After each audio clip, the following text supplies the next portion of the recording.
Right now, the jaws of a massive crocodile are wrapped around my body. My only options are to help this beast kill a demon or be eaten alive. To understand how I ended up treading water in a deadly bargain, we have to go back to the day I was born. My father was a pharaoh of ancient Egypt. He possessed vast wealth and absolute power, yet he lacked an heir. He prayed to the gods for a son, and eventually they answered. I was born into a palace filled with joy. That celebration didn't last. On the morning of my naming, the 7 stars of the goddess Hathor descended to earth. They appeared before the palace steps in the form of 7 sacred cows to declare my destiny. They looked at me and pronounced a grim sentence. My life would end by one of 3 specific executioners: a dog, a snake, or a crocodile.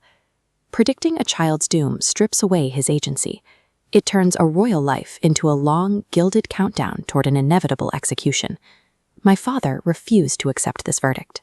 To cheat the stars, he exiled me. He ordered his workers to construct a heavily fortified stone palace deep within a remote mountain range, entirely cut off from the outside world. I grew up completely ignorant of the dangers waiting for me. I didn't even know what a dog was. Then, one afternoon, I managed to climb to the palace roof. Looking down the road, I spotted a man walking alongside a strange, energetic animal, a slender greyhound. I demanded one immediately. When my father sent panicked letters refusing my request, I gave him an ultimatum.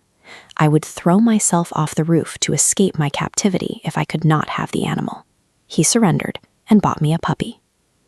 Total isolation was a hollow victory. A life spent hiding behind stone walls, to avoid a prophecy, hands that prophecy total control over every moment you have left. Eventually, my father yielded completely. He granted my freedom and handed me a sword. With my loyal greyhound at my side, I walked out of Egypt, hunting for our survival, heading north across the sands into Naharina. In the city, I found a strange spectacle. A local duke had locked his beautiful daughter in a high tower, declaring she would only marry the man who could jump all the way up to her windowsill. Noblemen threw themselves at the stone walls daily, and every one of them failed. I decided to compete, but kept my royal blood a secret. I claimed I was simply the son of an Egyptian chariot driver. Then, taking a running start, I leapt high into the air, caught the stone ledge, and pulled myself through the window. The Duke was furious to lose his daughter to a supposed commoner, but we refused to back down. By stepping out of my fortress and taking a physical risk, I earned a bride, land, and a future the stars never accounted for. Soon after our wedding, I told my wife the truth about my lineage and the 3 curses hanging over my head. She begged me to kill my greyhound. When I refused, she appointed herself my personal bodyguard. Her vigilance paid off almost immediately. One night, while I slept, she heard a sound and spotted a venomous snake slithering across the bedroom floor. She quietly set down a saucer of milk laced with a sleeping potion. The snake drank, fell unconscious, and her guard chopped it to pieces. One doom was conquered. But days later, while out hunting, my lifelong companion stopped. The greyhound turned to me, bared his teeth, and spoke in a clear voice. He snarled, "I am your fate."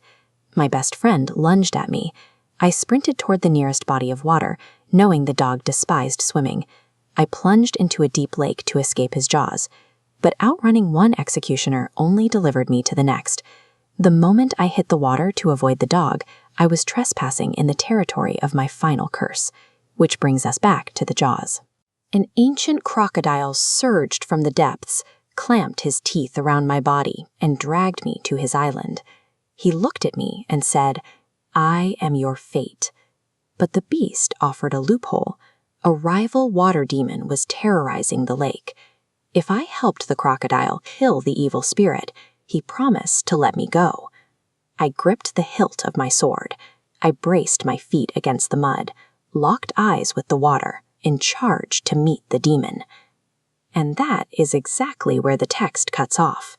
The voice you've been listening to doesn't belong to a living person. It's an adaptation of a story recorded on this 3,000-year-old papyrus manuscript. After surviving millennia buried beneath the Sahara, the artifact was severely damaged. The paper is torn right in the middle of the final battle. We have no idea how the story ended. Today, this fractured fairy tale is housed in the British Museum. Does the prince defeat the spirit? Does the crocodile betray him? Does the princess arrive to save the day again? We can only theorize. The dry sands of the Sahara kept the papyrus intact, but the prince's refusal to live in a cage is why we still care about the words written on it. 3,000 years later, we are still trying to finish the story of a man who chose